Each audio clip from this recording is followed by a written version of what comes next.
안녕하세요. 커피앤톡입니다. 오늘도 와주셔서 감사드리고요. 바로 사연 읽어보겠습니다. 안녕하세요. 전업주부로 있는 40대 초반의 여성입니다. 저는 가난한 집안에서 늦둥이 막내딸로 태어나 자랐어요. 아버지는 공사장에서 일당을 받으며 돈을 벌어오셨고 엄마는 매일같이 새벽 시장에 나가 나물을 팔면서 저와 오빠를 힘들게 키우셨죠. 이제 와서 하는 이야기지만 엄마는 오빠 때문에 저를 가질 생각이 전혀 없었다고 했어요. 사실 저희 오빠가 지적장애인이라 누군가의 도움이 필요하거든요. 아버지는 식구들을 먹여 살리느라 새벽같이 일을 나가서 저녁 늦게 들어오시고 엄마는 새벽에 시장에 나가 직접 키운 나물을 팔고 와서 오빠가 깨면 졸졸 쫓아다니면서 돌보느라 정신이 없었다고 했죠. 그래서 아이를 가질 여유도 생각도 없었다고 했어요. 그러나 마음대로 안 되는 게 세상 일이라고 하더니 예상치 못하게 아이가 들어서게 되었고 엄마는 결국 28살의 늦은 나이에 저를 낳게 되었던 것이었죠. 그때 엄마와 아빠는 갑작스러운 둘째 소식에 많이 놀라고 당황스러운 마음이 가득했다고 해요. 하지만 하늘이 주신 선물이니 감사히 받아서 잘 키우자고 다짐을 하게 되었다고 했죠. 저는 가난하지만 부모님의 사랑을 듬뿍 받으며 자라 무사히 성인이 될 수 있었어요. 집안 사정을 다 알고 있었기 때문에 하루빨리 취직을 해서 보탬이 되고자 했죠. 그렇게 저는 숙식 제공 공장에 취직을 하게 되었고 30살이 될 때까지 일만 하면서 살았던 것 같아요. 그런데 어느 날 휴가를 받아 본가에 가게 되었는데 부모님께서 다짜고짜 저에게 손을 보는 게 어떻겠냐 물으시더군요. 아는 사람이 좋은 남자를 연결해준다고 하는데 공장에서 힘들게 일만 하며 사느니 조건 보고 빨리 결혼해서 안정적으로 사는 게 좋지 않겠냐면서요. 처음에는 결혼을 할 생각이 전혀 없었기 때문에 선보기 싫다고 했었죠. 하지만 친정엄마가 혼기차기 전에 무조건 선봐서 결혼하라고 등을 떠밀었어요.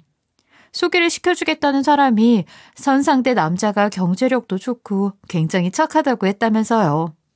가난한 집안에서는 남자 잘 만나 결혼을 하는 게 성공하는 거라고 무조건 나가라고 해서 결국 저는 그 자리에 나갈 수밖에 없었죠. 물론 연애는 꿈도 꾸지 않았기에 선상대에 대한 기대감은 전혀 없었어요. 그런데 막상 손자리에 나가서 이야기를 나눠보니 친정엄마가 이야기했던 것처럼 사람이 정말 착하고 배려심이 많은 것 같더군요. 게다가 큰 회사에서 일을 하고 있어서 그런가 경제적인 능력이 좋았죠. 그리고 가장 마음에 들었던 것은 저희 집이 가난하다는 것을 알고 나왔을 텐데도 전혀 싫은 티를 내지 않았다는 거예요. 오히려 제가 참하고 예쁘다면서 굉장히 마음에 들어했죠. 그래서인지 서로를 마음에 들어했던 저희 둘은 그날 이후 결혼을 전제로 만나기 시작했고 1년 만에 결혼을 하게 되었어요. 처음에는 주변 사람들이 집안 차이가 심하면 이런저런 갈등이 생길 수밖에 없다고 겁을 줘서 걱정이 많았죠. 그러나 막상 결혼을 해보니 남편은 항상 저만 바라보고 사랑해줬어요. 기념일은 항상 빼놓지 않고 장미 10송이와 선물을 챙겨주었고 혹시라도 제가 고생할까봐 결혼 이후 전업주부로 살면서 돈만 쓰게 했죠. 게다가 사람이라면 누구나 급한 일이 생길 수 있다며 비상금으로 가지고 있으라면서 본인 통장 하나를 주더군요. 정말 세상에 이렇게 착한 사람이 있을 수 있나? 라는 생각이 들었을 정도로 너무 행복했어요. 그러나 남편과는 다르게 시어머니는 저를 무척이나 싫어했고 틈만 나면 괴롭혔죠. 뻑하면 전화를 해서 저를 무시하며 폭언을 날려댔고 심심하면 10분 거리에 있는 시댁으로 불러내서 시집살이를 시켰어요. 한 번은 오후에 여유롭게 청소 좀 하려고 하는데 갑자기 시어머니가 아프다면서 연락이 오더군요. 예, 지연아. 나 죽는다. 빨리 집으로 좀 와라. 예, 어머니? 어디가 편찮으세요? 어디가 얼마나 안 좋으신데요? 오늘 아침에 넘어져서 팔이며 다리며 허리며 멀쩡한 곳이 하나도 없다. 너 집으로 좀 빨리 와라. 네, 어쩌다가 그러셨어요? 어머니 일단 제가 지금 갈게요. 저는 시어머니의 다급한 연락에 급하게 시댁으로 가게 되었어요. 당시 비가 오고 나누라 날씨가 아주 추웠는데 상황이 굉장히 심각해 보여서 급하게 집을 나서느라 양말도 신지 못하고 겉옷도 못 챙겨 나갔죠. 그런데 막상 시댁에 도착해보니 허리며 다리가 아파서 죽을 것 같다던 시어머니는 아주 멀쩡한 모습으로 있는 거예요. 소파에 편한 자세로 기다 앉아서 천연덕스럽게 왔냐고 인사까지 했죠. 어머니, 아까 전화통화할 때 편찮으시다고 하지 않으셨어요? 방금 다 나왔다. 그런데 너는 10분밖에 안 되는 거리 살면서 왜 이렇게 늦어? 사람이 이렇게 굶떠서 어쩌니? 어머니, 그럼 편찮으신 것도 아닌데 대체 저를 왜 부르신 거예요? 어머니가 다쳤다고 해서 저는 양말도 못 신고 옷도 못 걸치고 급하게 뛰어나왔는데. 아유, 아무리 내가 빨리 좀 나오라고 했어도 그렇지. 너는 그 꼴로 밖을 나오면 어쩌니? 하여튼 가난한 집구석에서 자란 것들은 하나같이 다 미련 곰탱이라니까. 예, 너 이왕 왔으니까 그 무김치 좀 담가놓고 등갈비찜 좀 해놔라. 무 배송 금방 온다고 연락 왔다. 어머니, 정말 너무하신 거 아니에요? 저는 놀라서 이 추운 날 옷도 못 걸치고 나왔는데 어머니는 아픈 곳 하나 없이 멀쩡하시네요. 아니, 네 시애미가 아픈 곳 없이 멀쩡하면 너는 고마워해야지. 기분 나쁘다는 그 태도는 뭐냐? 본인은 아무 잘못이 없다면서 오히려 뻔뻔하게 나오는 시어머니를 보면서 저는 너무 기가 막히고 황당했어요. 마음 같아서는 그냥 뒤돌아보지 않고 시댁을 뛰쳐나가고 싶었어요. 하지만 저는 최대한 참고 인내하며 버티고 또 버텼죠. 왜냐하면 문제가 생겼을 때 오히려 덤비고 난리를 치면 역효과가 나니까 큰일이 아니면 시어머니 말씀을 따르라고 친정엄마가 신신당부를 하셨거든요. 방귀 낀 놈이 성낸다고 거짓말을 해놓고 오히려 급하게 달려나온 저를 보고 큰 소리를 낸 시어머니에게 화가 많이 났지만 저는 시키신 대로 오후 내내 무김치를 담그고 저녁상에 갈비찜까지 대령했죠. 그리고 그날 저녁에 남편이 시댁 와서 식사를 함께 했어요. 그런데 시어머니는 하루 종일 저녁상 차리느라 고생한 저에게 수고했다는 말 한마디 없이 물 한 잔 먹는 것도 저를 시키셨죠. 그 모습을 남편이 한동안 가만히 지켜보더니 안 되겠다 싶었는지 나서서 제 편을 들어주더군요. 엄마는 손이 없냐고 아니면 발이 없냐고 하면서 물컵에 따라 마시는 게 그렇게 힘드냐고 수중한 내 와이프 더 이상 힘들게 하지 말라고 한마디 해주었죠. 그러자 그날 이후 시어머니도 외동아들 말은 무서웠던 것인지 남편과 함께 있으면 저를 조심스럽게 대했어요. 그리고 시집살이의 강도가 많이 약해졌죠. 일이 생길 때마다 남편이 옆에서 중재를 잘해줘서 그런지 저는 결혼한 지 3년이 넘도록 시어머니에게 큰 스트레스를 받지 않고 잘 지나갈 수 있었어요. 그런데 사람이 행복해지면 불행도 같이 온다는 말이 있더니 제가 결혼한 지 3년 차가 되었을 때 친정에 큰일이 생기게 되었죠. 친정아버지와 친정엄마가 오빠의 정기검진이 있어서 데리고 병원에 갔다 오는 길에 큰 교통사고가 발생한 것이었어요.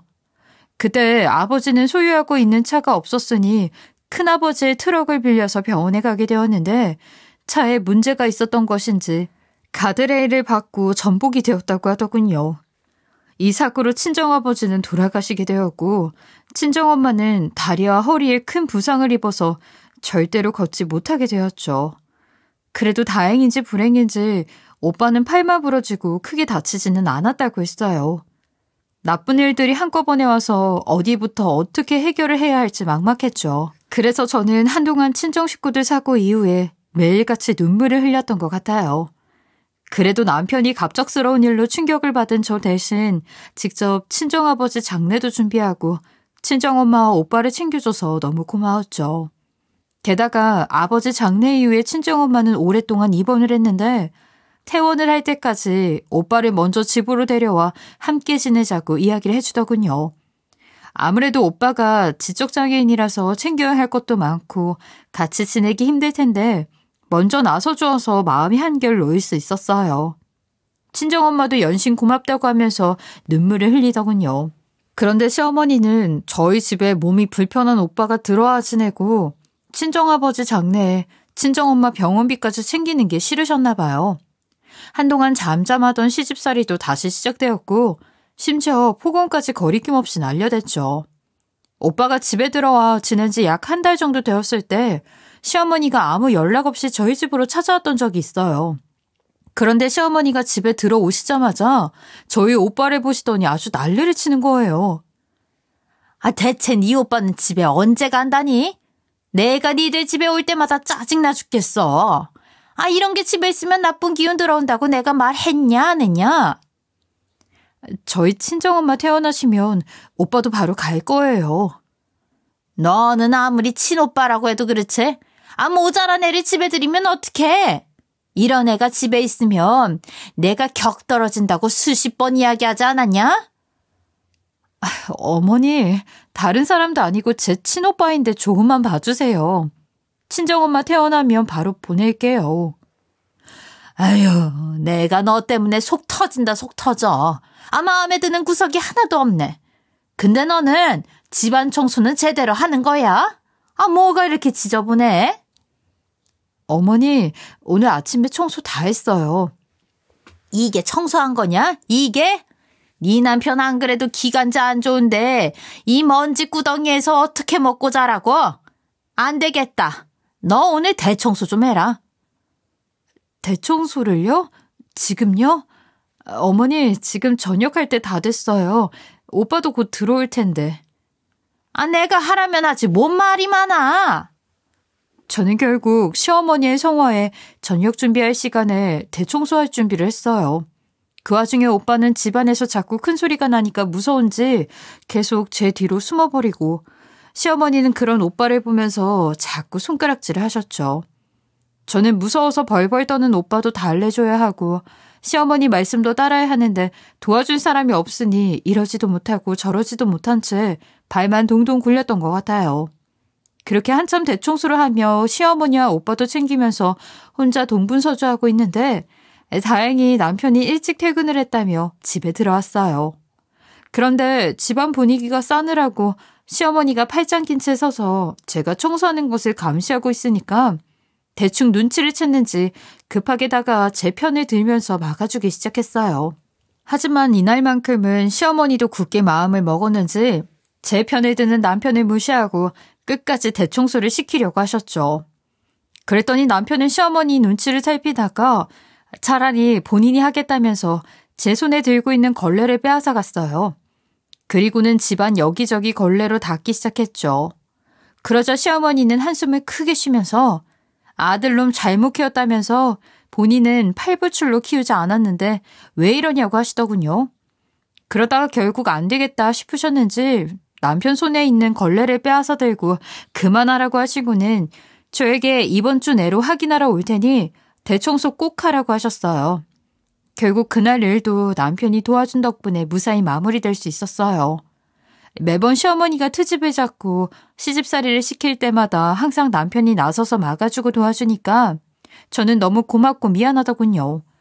자식으로서 엄마가 하는 행동을 사사건건 막는 것도 쉽지 않잖아요. 세상에 내 편이 하나만 있어도 살아갈 수 있다고 하던데 시어머니 때문에 정말 힘들다고 느껴질 때마다 남편이 내 편이 되어주니까 힘든 시집살이도 버틸 수 있었던 것 같아요.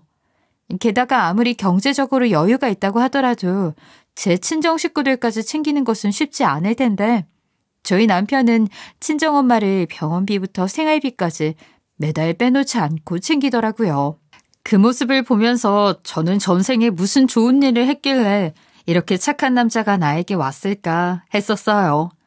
다른 것은 몰라도 결혼 하나만큼은 참 잘했다는 생각을 계속해왔죠. 그래서 아무리 힘든 일이 있어도 남편 하나만 믿고 결혼 생활을 이어갔어요. 그렇게 결혼한 지 10년이라는 세월이 흐르게 되었죠. 시간이 다 해결해준다더니 세월이 흐르니까 친정아버지를 잃은 슬픔도 점점 가라앉게 되었어요. 친정엄마의 건강도 예전 같지는 않지만 오빠를 혼자 돌보면서 잘 버텨내고 있었죠. 친정아버지만 없을 뿐 모든 게 제자리를 찾아간 듯 했어요. 그리고 친정엄마는 어느덧 나이를 먹고 칠순을 눈앞에 두고 있었죠. 그동안 경제력이 좋지 않음에도 저와 몸이 불편한 오빠를 책임지며 힘들게 살아왔다는 것을 너무 잘 알고 있었고 친정아버지는 칠순을 몇 년 앞두고 돌아가셨으니까 잔치 한번 제대로 못해드린 게 마음에 계속 남아있었어요. 그래서 다른 건 몰라도 친정엄마의 칠순잔치 하나만큼은 제대로 해주고 싶은 마음이 있어서 남편에게 상의를 하게 되었죠. 예상했던 대로 남편은 제 뜻을 따르겠다고 완벽하게 준비해서 장모님을 기쁘게 해드리자고 하더군요. 그때 시어머니도 저녁을 같이 먹자며 저희 집에 와 계셨던 상황이라 같이 듣고 계셨는데 웬일로 다른 건 몰라도 칠수는 챙겨야 한다면서 이왕 할 거면 삐까번쩍하게 해주라고 하셨어요. 사실 시어머니는 절대 안 된다고 노발대발 하실 것 같아 남편과 둘이 있을 때 얘기를 해야 하나 고민을 했었거든요. 그런데 어차피 나중에 알게 될 일이라 에라 모르겠다고 이야기를 꺼낸 건데 의외로 긍정적인 반응을 보여서 조금 놀랐던 것 같아요. 게다가 며칠 뒤 시어머니가 저를 시댁으로 부르시더니 친정엄마 칠순잔치 관련해서 제안까지 하시는 거예요. 예, 니네 엄마 칠순잔치 어떻게 할지 고민 좀 해봤는데 요즘은 집에 뷔페를 불러놓고 하는 경우가 많다더라. 너도 이렇게 하는 게 어떻겠냐? 네? 집에서 칠순잔치를 해요? 그래, 니네 엄마 다리도 안 좋고 네 오빠는 정신이 불편하잖아. 어디 데리고 가서 하기에는 관리도 안 되고 힘들 테니 차라리 집에서 뷔페 불러놓고 하자. 어머니 아무리 그래도 어떻게 집에서 잔치를 해요. 칠순잔치면 손님분들도 많이 오실 텐데 저희 친정집 좁아서 그렇게 하기에는 힘들 거예요. 손님이 오면 뭐 얼마나 온다고 그러니? 그래도 사돈 칠순이라고 열심히 찾아봤더니 애가 사람 무안하게 만드네. 너네 친구 미자 알지? 걔네 언니도 얼마 전에 집에서 뷔페 불러 칠순잔치 했다고 하더라. 아, 그래요? 저는 집에서 칠순잔치 하는 걸 본 적이 없어서. 에휴, 너는 사람 말을 그렇게 못 믿어서 이 세상 어떻게 사니? 자, 내가 검색해서 보여줄 테니까 직접 보고 판단하면 되겠네. 시어머니는 못 믿어하는 저의 반응에 답답하셨는지 직접 인터넷 검색을 해서 사진을 보여주셨어요. 사실 저는 시어머니가 귀찮아서 대충 집에서 하자고 하는 건 줄 알았는데 보여주신 사진을 보니 진짜로 집에서 꾸며놓고 많이 하는 것 같았죠. 시어머니는 집에서 하는 칠순잔치를 전문으로 하는 뷔페 업체도 물어봐서 알아놓았다며 예약만 하면 된다고 어떻게 할 거냐면서 재촉을 하셨어요. 결국 저는 시어머니가 이렇게까지 나서서 알아봐 주셨는데 차마 거절을 할 수 없어 알겠다고 말씀대로 집에서 칠순잔치를 하자며 대답을 하게 되었죠. 칠순잔치 장소가 정해진 날 밤 저는 친정엄마에게 전화를 걸어 집에서 뷔페 불러 파티할 거니 손님들을 초대하면 된다고 말씀드렸어요. 그렇게 시간이 흘러 엄마의 칠순잔치 날이 다가오게 되었죠. 남편은 아침 일찍부터 친정에 먼저 가서 잔치 준비를 하겠다고 하면서 나갔고 저는 아이를 잠시 친구 집에 맡기고 나오느라고 조금 늦게 도착을 하게 되었어요. 아무래도 집에서 칠순잔치를 하니까 저희 딸까지 챙길 정신이 없을 것 같았거든요. 그런데 막상 친정에 도착해보니 시어머니가 예약을 하겠다던 뷔페는커녕 음식 준비조차 안 되어 있는 거예요. 다행히 시간이 2시간 정도 남아있어서 미리 와 계신 손님들은 없었지만 잔치집 같지 않게 휑한 분위기에 굉장히 당황스러웠죠. 일단 저는 급하게 남편과 엄마를 찾아보게 되었는데 아무리 찾아보아도 집 안에는 아무도 없는 것 같았어요. 그래서 뒷마당에 있나 싶어 밖으로 나갔는데 그 순간 큰 소리가 들리더군요. 무슨 일인가 싶어 소리가 들리는 곳으로 급하게 뛰어가 보았는데 남편과 시어머니가 저희 엄마와 오빠를 둘러싸고 칠순 선물이라면서 5만 원을 던지고 있는 거예요. 지팡이 짚은 노인네는 집구석이 어울려. 거지 주제에 무슨 잔치는 무슨 잔치야. 양심도 없이. 내 돈을 날려먹을 생각하지 말고 그냥 집구석에 처박혀서 저 인간이나 돌보세요. 칠순은 5만 원으로 만족하시고. 이서방, 대체 왜 그래? 손 안 치워요? 기분 나쁘게 불결한 손을 어디다가 올려? 이 노인네가 미쳤나? 어디서 우리 귀한 아들을 더러운 손으로 잡아? 이래서 못 빼어먹은 것은 가족으로 받아들이면 안 된다니까. 시어머니와 남편의 큰 소리에 친정엄마는 많이 당황했는지 급하게 지팡이를 잡지 않은 한쪽 손으로 남편의 팔을 잡았어요. 그런데 시어머니는 지팡이 없이 제대로 중심도 못 잡는 저희 엄마 손을 남편에게서 떼어내더니 일부러 밀쳐 넘어뜨리더군요. 그리고 나서 중심도 못 잡고 넘어졌다며 배를 잡고 웃었어요. 게다가 남편 놈은 넘어진 친정엄마를 일으키지는 못할 망정 상전 오셨는데 벌떡 일어나서 차나 타오라며 명령을 내렸죠. 친정엄마 뒤에 숨어있던 오빠는 갑작스러운 상황에 많이 놀랐는지 울음보를 터뜨렸고 저도 지켜보고 있다가 너무 화가 나고 어이가 없어서 앞으로 다가가 난리를 쳤어요. 지금 뭐 하시는 거예요? 제대로 중심도 못 잡는 사람을 밀쳐 넘어뜨리면 어쩌자는 거예요? 당신 언제 왔어? 어디서부터 보고 있었던 거야? 남편은 갑자기 등장한 저의 모습에 당황했는지 화들짝 놀라며 뒤로 나자빠졌어요. 저는 일단 급한 대로 넘어진 친정엄마를 일으켜 세웠어요. 그리고는 남편과 시어머니에게 하나하나 따져들며 난리를 쳤죠. 어디서부터 보고 있었냐고? 네가 우리 엄마 비웃으면서 5만 원 던져줄 때부터 보고 있었다. 당신 이런 사람이었어?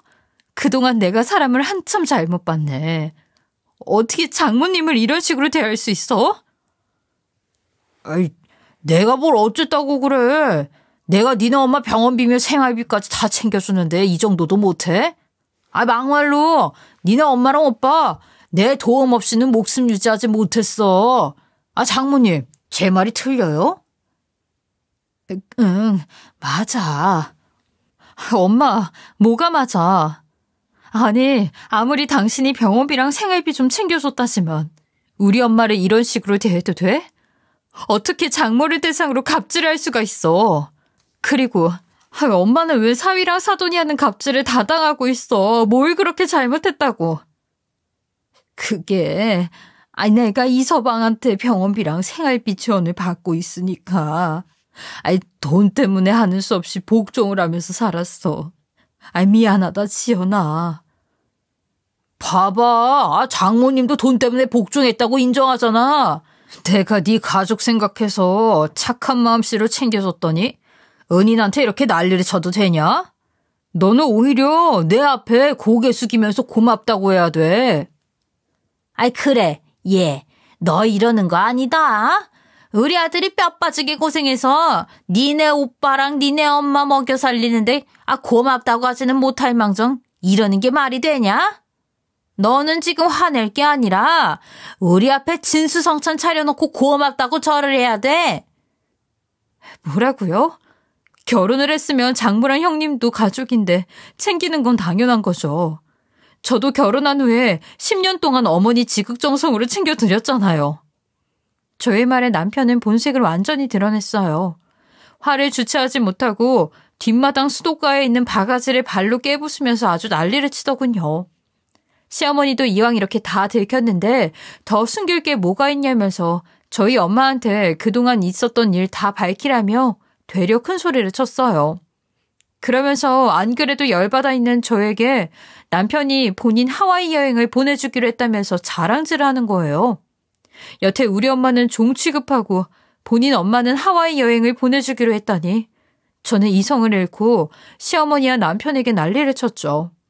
제가 아주 미쳐서 날뛰니까 시어머니와 남편은 미친 개는 피하는 게 상식이라면서 집 대문을 뻥 차버리고 나가버렸어요.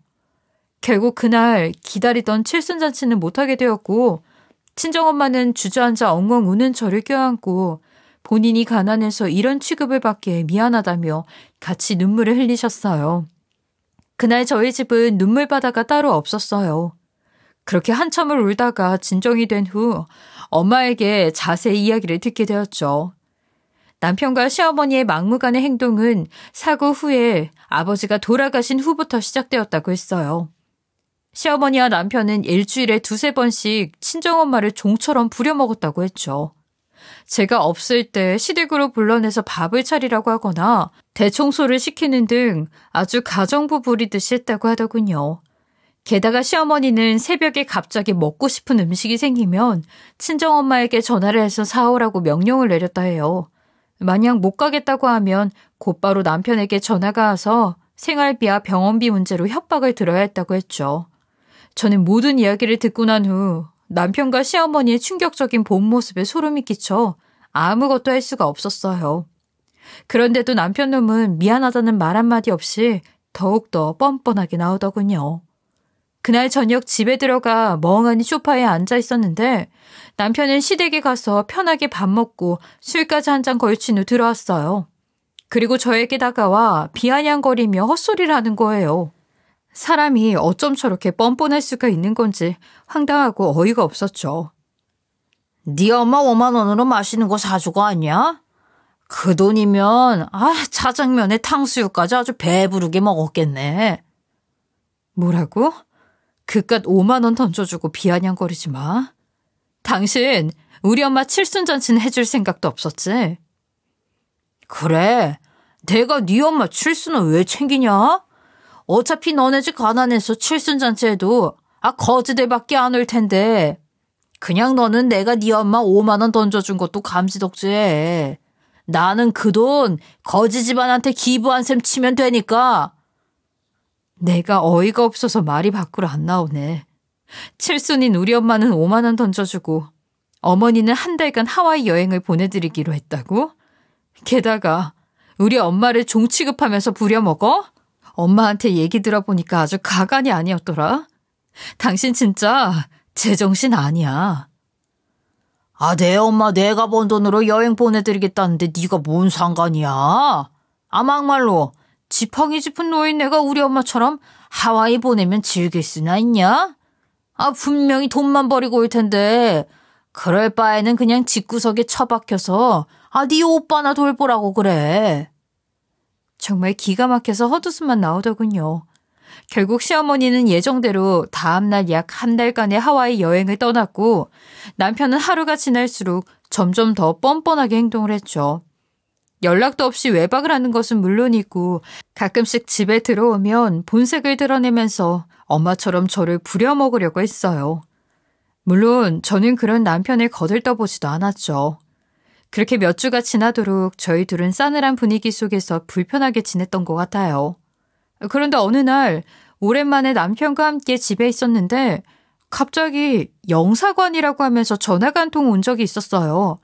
대체 무슨 연락이길래 남편이 저렇게 심각한 표정으로 전화를 받나 싶었어요. 전화통화가 끝난 후 무슨 일이냐고 물어봤더니 글쎄 시어머니가 해외여행을 갔다가 갑작스러운 사고를 당해 사망을 해서 유해를 옮겨가라고 했다고 하더군요. 그러면서 시어머니 유해를 모시고 와 한국에서 장례를 지내야겠다며 비행기표를 급하게 알아봤죠. 갑작스러운 상황에 저도 굉장히 당황스럽고 심란했어요. 남편은 그날 저녁 비행기표를 급하게 알아본 후 하와이로 넘어갔고 곧바로 시어머니를 모시고 한국으로 돌아왔죠. 그리고 도착하자마자 본격적으로 장례 준비가 시작되었고 저도 잠시 집에 들어온 남편과 함께 장례식장으로 이동을 하려고 했어요. 아무리 밉고 싫은 사람이지만 그래도 시어머니인데 마지막 가시는 길 예의 갖춰 인사를 드려야 한다고 생각했거든요. 그런데 남편이 아주 개거품을 물면서 시어머니 장례식장에는 발붙일 생각을 하지 말라고 난리를 치는 거예요. 저는 며느리 자격도 없고 상주 자격도 없다면서 만약 장례식장에 발을 붙이면 저랑 친정 식구들한테 해코지를 할 거라며 절대 오지 말라고 윽박을 질렀어요. 제가 장례식장을 찾아가면 세상이 끝나는 것처럼 구는데 왜 이렇게까지 하는 건지 정말 황당하더군요.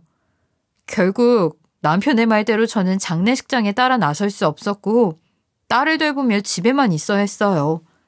3일 동안 장례식이 진행되는데 저도 이틀 동안은 아무 일 없는 것처럼 지냈죠.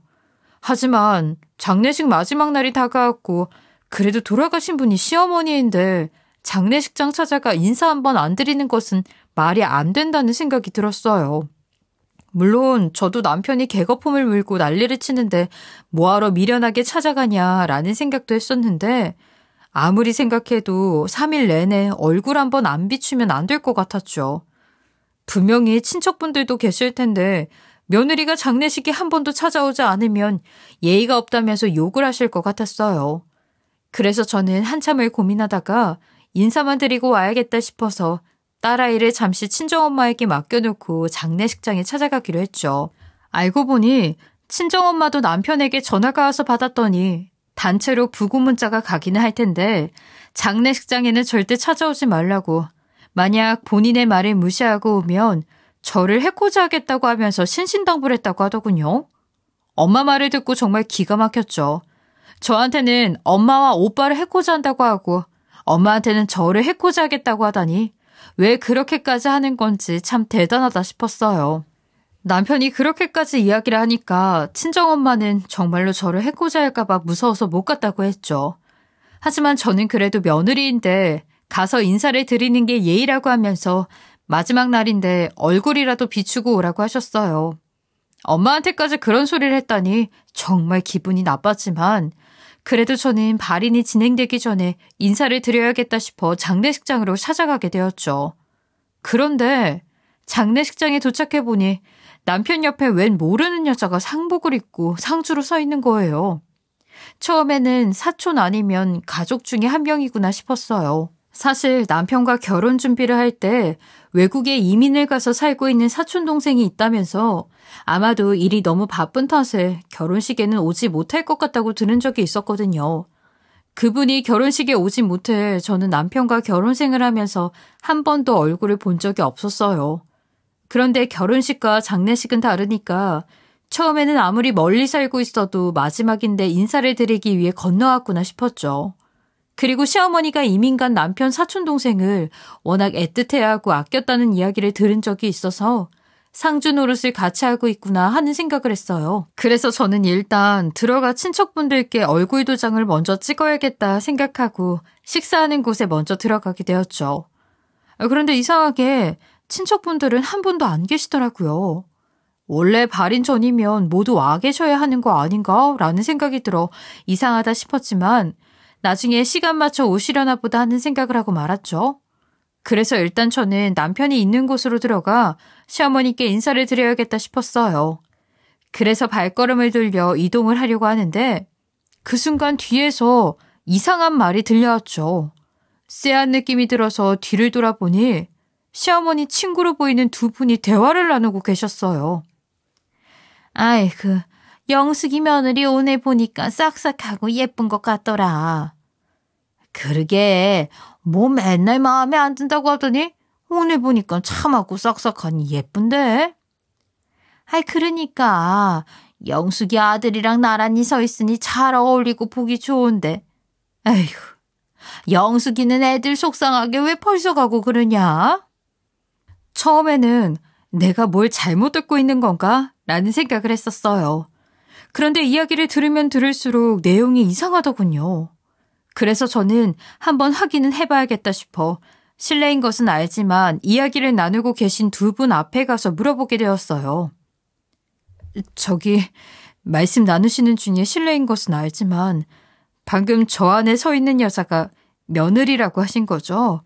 상주 노릇하고 있는 저 여자가 이 집 며느리예요? 아, 네. 저기 안에 상주 노릇하고 있는 사람 영숙이 며느리 맞는데요? 아, 왜 그러세요? 아, 아닙니다. 답변해 주셔서 감사합니다. 저는 남편과 함께 상주 노릇을 하고 있는 사람이 며느리가 맞다는 이야기를 듣자마자 안으로 들어가 네가 사람이냐고 하면서 남편 머리채를 쥐어잡았어요. 그렇게 제가 큰 소리를 치면서 난리를 치자 장례식장 안에 있던 사람들은 대체 무슨 일이냐면서 다가와 웅성웅성대기 시작했죠. 옆에 있던 여자도 갑작스러운 상황에 많이 당황했는지 말리지도 못하고 안절부절 못했어요. 하지만 저는 이미 눈이 돌아간 상태였고 남편 머리채를 휘어잡은 채로 장례식장을 엉망으로 만들었죠. 그렇게 한참을 난리치고 있었는데 한 중년의 부부가 갑자기 다가오더니 저에게 손가락질을 하면서 소리를 버럭 지르는 거예요. 아, 당신 누군데 남의 장례식장에 들어와서 이 난리를 치는 거야? 당신이 뭔데 우리 사위 머리채를 쥐어잡는 거냐고? 누군데 이 사람 머리채를 쥐어잡느냐고요? 제가 이 사람 아내이고 돌아가신 저분의 며느리입니다. 아, 뭐라고요? 아내? 지금 무슨 소리를 하는 거예요? 우리 오빠 미혼이라는 것을 내가 잘 알고 있는데. 이 사람이 미혼이라는 증거물 있어요? 서류라도 떼서 봤냐고요? 이 사람 저랑 결혼한 지 10년이 넘었고 지금 딸아이도 하나 있어요. 만약 지금까지 미혼으로 생각하고 만난 거라면 그쪽 사기당한 거예요. 저는 상간녀와 상간녀의 부모님에게 휴대폰에 항상 가지고 다니는 남편과 찍은 결혼사진과 딸아이와 찍은 가족사진을 보여줬어요. 당연히 상간녀는 충격을 많이 받았는지 거의 쓰러지기 일보 직전이었고 상간녀의 부모님은 노발대발 난리가 났죠. 심지어 상간녀의 아버지는 화가 머리끝까지 나는지 남편놈 머리채를 저와 함께 잡았어요. 이놈의 자식! 미혼이라고 속이고 우리 딸을 만나? 내가 하나뿐인 사위라고 너한테 어떻게 했는데 감히 우리를 속여? 죄송합니다, 장인어른 장모님. 미안해, 미희야. 내가 잘못했어. 아내가 있는 것도 모자라 딸까지 두고 있어. 그런데도 감히 우리 딸을 임신시켜? 나 참 기가 막혀서 말이 다 안 나오네. 정말 죄송합니다. 죄송합니다. 상간녀 아버지가 머리채를 잡고 손까지 올리자 옆에서 벌벌 떨고 있던 남편은 그 자리에 무릎을 꿇고 울며불며 잘못했다면서 두 손 모아 싹싹 빌었어요. 남편이 자신의 잘못을 실토하자 상간녀는 그 자리에 풀썩 주저앉아 본인은 앞으로 어떻게 해야 하냐면서 엉엉 울었죠. 그럼 당신이 정말로 결혼을 했고 애도 있다는 거야? 나는 그것도 모르고 임신까지 해서 당신 대신 시어머니랑 태교 여행으로 하와이까지 갔다 왔는데 나랑 뱃속에 애는 앞으로 어쩌라고 이런 짓을 해? 정말 미안해.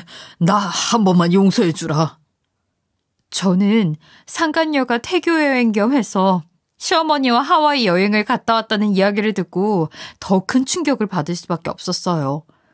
그런데 이것보다 더 어이가 없었던 것은 남편의 상간녀가 남편놈한테 돈까지 뜯긴 것 같더라고요. 됐고 나는 이 일 그냥 못 넘어가? 그러니까 당신이 한 달 전에 창업하겠다고 뜯어간 내 돈 당장 내놔! 미야, 너도 알잖아. 나 전 재산 창업하는데 다 투자해서 돈 한 푼도 없어. 나 한 번만 용서하고 넘어가면 안 될까? 당신이 못 돌려주겠다고 하면 내가 가만히 있을 줄 알아? 나는 이 일 그냥 못 넘어가.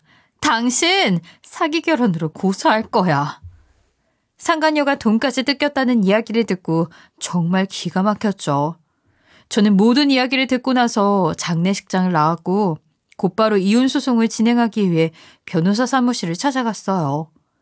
변호사님은 저의 이야기를 듣고 난 후 이혼소송은 물론이고 위자료 청구에 재산분할 그리고 양육비까지 모두 받아낼 수 있다고 하셨죠. 저는 고민 없이 이혼소송을 진행하기로 했어요. 그런데 며칠 뒤 남편 놈은 소장을 받고 발등에 불이 떨어졌는지 저를 찾아왔더군요. 그리고 제 앞에 무릎까지 꿇고 미안하다면서 싹싹 빌기 시작했어요. 여보, 내가 정말 잘못했어. 그동안 당신이 많이 속상했다는 거 알고 있는데 나 한 번만 용서해주면 안 될까? 장례식장에서도 들어보지 못한 미안하다는 말을 나는 소송을 걸고 나서야 듣게 되네. 그런데 어쩌냐? 나는 당신 용서할 생각 없어. 여보, 나 한 번만 용서해줘. 우리 딸도 있는데 다시 한번 마음 합쳐서 잘 살아보자. 응? 너는 딸도 있는 놈이 다른 여자랑 애를 가지고 결혼할 생각까지 했냐? 나는 우리 딸을 위해서라도 절대 용서할 생각 없고 소장에 적힌 그대로 당신한테 다 받아낼 거야. 여보, 나 미희한테도 큰 돈을 해줘야 하는 상황이야. 그런데 당신한테 재산 분할의 위자료 그리고 양육비까지 해주면 나는 남은 돈 없어. 거지처럼 살아야 돼. 그냥 나 한 번만 용서해주면 안 될까? 앞으로 내가 잘할게. 저는 절대 그런 생각이 없다고 하면서 무릎 꿇고 싹싹 비는 남편 놈을 집에서 내쫓아버렸죠. 그리고 다시 한 번만 집에 쫓아와서 이런 짓 하면 앞으로 딸 얼굴도 보여주지 않을 테니 각오하라고 했어요. 그랬더니 남편은 이날 이후로 집에 발을 붙일 생각을 하지 않더군요. 결국 저는 이혼소송을 통해 이혼을 하게 되었고 전 남편은 시어머니에게 유산으로 넘겨받은 집까지 팔고 가지고 있는 돈을 탈탈 털어 내놓을 수밖에 없었어요. 덕분에 저는 전 남편에게 받은 돈을 사용해서 딸을 키우며 최근에 작은 빵가게를 오픈하게 되었죠. 사실 그동안 제빵 자격증을 취득해서 빵집을 하고 싶은 생각은 있었지만 전 남편이 여자는 밖에서 일하는 거 아니라고 길길이 날뛰어서 못하고 있었거든요.